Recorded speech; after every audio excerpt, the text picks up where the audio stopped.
Benji Magalong to inspect some of these problematic, again, flood control projects. I think you can see for yourself na talagang hindi trinabaho ng mabuti ito.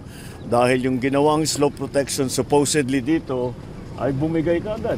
Sinama, pati yung slope protection na dapat na nandyan na hindi ginawa ay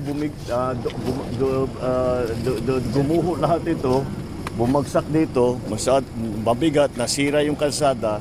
Ngayon, nakita ngayon namin yung erosion sa ilalim ng kalsada, which is the most important part, ay wala na-erode na dahil yung ginawa nilang protection wall ay ubod ng hina, ubod ng liit.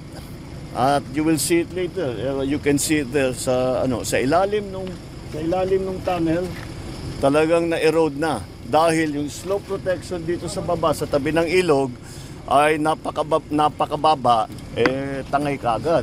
Kaya makita mo rito, tangay na itong lahat. This was all